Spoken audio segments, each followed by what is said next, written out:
Rick Bozich from WDRB.com with us. And yesterday, unless you were under a rock and if you're an Indiana fan, you know that there was a big hullabaloo about a divorce between, uh, in essence, Mike Woodson slash IU basketball and I guess, a collective of sorts that had been doing things for Indiana. And really, it was more about that relationship. But there are things that make that murky with family favors that may have been granted, et cetera, which I'm not going to call anything out specific, but that just to me makes it murkier. And I'm like, that's a little, that's you're treading into some gray area there, man. And then I always wondered why Indiana wasn't doing these things. The fantasy camp that's put on by the people that put on the fantasy camps at Kentucky and Kansas and Duke and for the Yankees and all these other places. So that's not like that's difficult to do.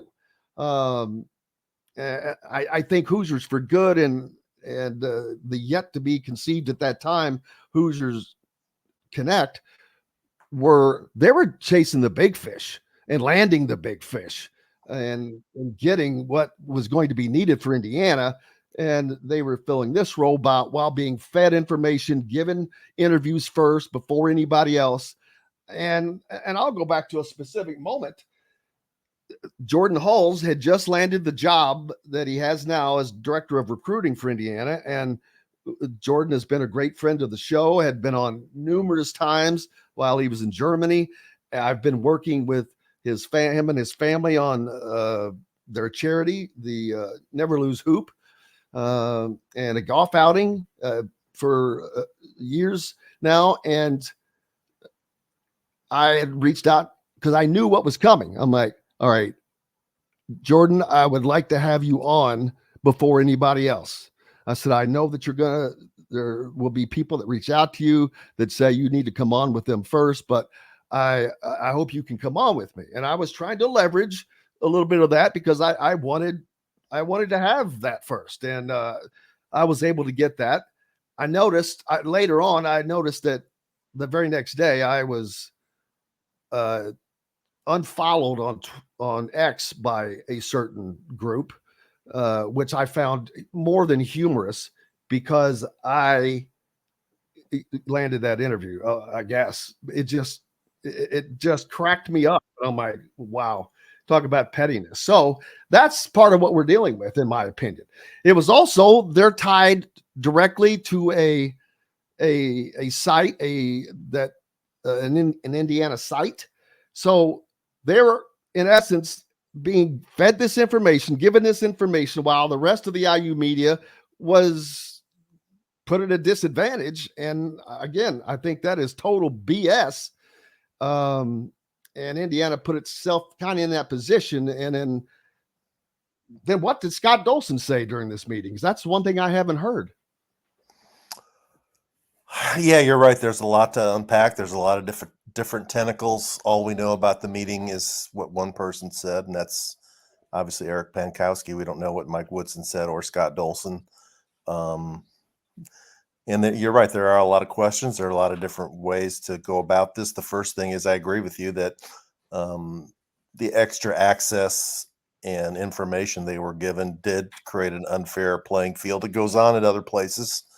But I'm not sure it goes on to the degree it went on in Indiana, of them knowing all the inside recruit information and having players available for not just interviews, but I mean long podcast interviews. And having no reason to. There was no reason for it. Right. And, that was fine for as long as for them, for both sides, as long as it went on. And then obviously, when this last season didn't go the way most people thought it should have gone, other than apparently Mike Woodson, there was criticism, and there was criticism by, the podcast and by Brian Evans. And that led to the meeting, and that's led to what's happened in the last few days. But I guess my overall points on it, and I get the criticism of I know a lot of people aren't fans of the hysterics and the way they do things and their content and all that stuff, and I understand that. But to me, the two biggest points are one, um, it should Indiana has a amazing habit of whenever things start going good to like self-destruct or cause negative publicity or make it look like it's dysfunctional in the world. And that's what this does. It's not a good look for Indiana for all this dirty laundry to be out there. And the second thing is, if it is indeed true that the reason that this is no longer to Indiana's benefit after having them feel like it's been to their benefit for all these years is because people were critical of the way the team played last year. That's kind of absurd because anybody who's objective, first of all, anybody who's objective can look at last season and say it was not a success. Plenty of stuff to criticize. You can't get blown out by Auburn and Connecticut. You can't lose 3 times in Nebraska. You can't get blown out twice by Purdue. You can't get run out of the Big Ten tournament and say, yeah, that was a good season. That's No, exactly. And a lot has been put on, well, look what happened in recruiting last year. Well, okay, but that same kind of effort should have been being made every offseason. Indiana did not have the effort wasn't put in. The effort was put in the NIL recruiting. They got one high school guy. They lost a player and gained a player. So I don't know. I'm not sure how much recruiting is actually involved in portal guys. I mean, it's transactional. I was going to say, when you have a guy like Umar Ballo who comes with an asking price, that's the recruiting aspect of it is kind of out, but that's neither here nor there. But it's kind of petty. But the funny thing is, I've said multiple times, the things that was going on, people think that they're losing all of these things. There was a fan fest, a fantasy camp. These things were not just invented, people. And I would be more than shocked if things just like that don't continue. It may not happen. I'm not sure that it happens this year because, but maybe there was enough different sponsor, previous knowledge, and there was probably enough previous knowledge that if there could still be something this year, they just haven't heard that, and they didn't want to talk about it until, well, it was not their idea. It was not Indiana's idea for this to become public knowledge. And then that's another thing, why it had to become public knowledge. Why was this needed? There's not a lot that a lot of us didn't already know. We knew a lot of it, but we didn't know the parts of how it all went down. And there had been talk, I think, of Mike Woodson's daughters possibly, being involved with the hysterics and employment situations. And Eric said that I believe he said on the podcast that both of his daughters, correct? From what I understand, yes. Yeah. So, it's just a look behind the scenes at some of the stuff that is going on in college athletics that is not really particularly flattering to anybody. And I'm really wondering why it wasn't really just a meeting between Scott Dolson, because it goes beyond IU basketball, and it's going to continue beyond with just IU basketball. They mentioned in the podcast they're going to keep doing stuff with the women's program and the volleyball program and the men's soccer program. So it'll be so much of their content though has been on the podcast with current IU sells. How is that going to be replaced? I'm very curious to see how that's going to happen. Welcome to my world. That's what aggravates or did aggravate people like me who work hard to get those kinds of guests on. And it's like, man, I'd like to have somebody feed that to me, hand me that information. Boy, wouldn't that be great? Yeah, it would. Yeah. Yeah, I'll say this. I'm not defending that. I think it's wrong too. I'm on the wrong side of it, just as you are. Unfortunately, that's what happens in too much of today's media. If you watch the NBA draft tonight and watch Woj or Shams have every pick before it's on the board, because somebody who's in some agency somewhere who probably works at the same agency as their representative is giving it to them. Yeah, they're great reporters. Yeah, yes, they've worked hard to get where they're at. But when you've got somebody on the inside who's giving you everything, it's not a level playing field, and it stinks. And I can speak to that, having gone through coaching searches this spring at Louisville and Kentucky, trying to, get it first. Who's going to be the next Louisville coach? Get it first. Who's going to be the next Kentucky coach?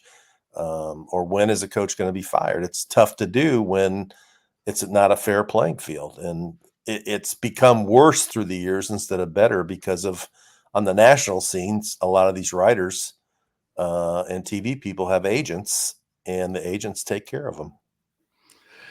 That is the long and the short of it.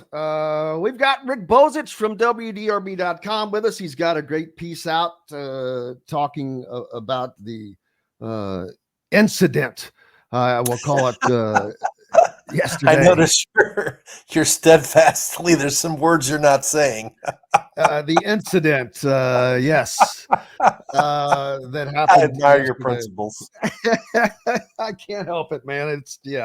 I can't help myself. But yeah, but you made so many good points. It's surprising that I again am surprised this was made such a public spectacle, but I don't know how Indiana expected anything less because of how it had been and the actions had been. Of course it was going to be that way.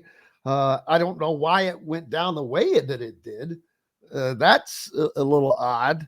I'm sure Indiana wanted it to go down quietly and nobody would have even known about it. And that's not the way it went down because, the Hoosier Hysterics decided they were going to do a podcast about it. And once they did, it became public knowledge and it became a story. And I can just say that of the columns I've written, it's already among the top 10 columns I've written all this year in terms of page views, and it's going to probably climb up in the top 15. It's a hot topic in the IU world because of, because of the popularity of their podcast. Whether you like it or I like it or not is immaterial. It is a popular podcast, and also because there's so much interest in IU basketball, and there was so much frustration in IU basketball over the way last season ended, and people not liking the comments that Mike Woodson and Anthony Leal made about true fans. And this just sort of backs up that that's what they feel, that they shouldn't be criticized.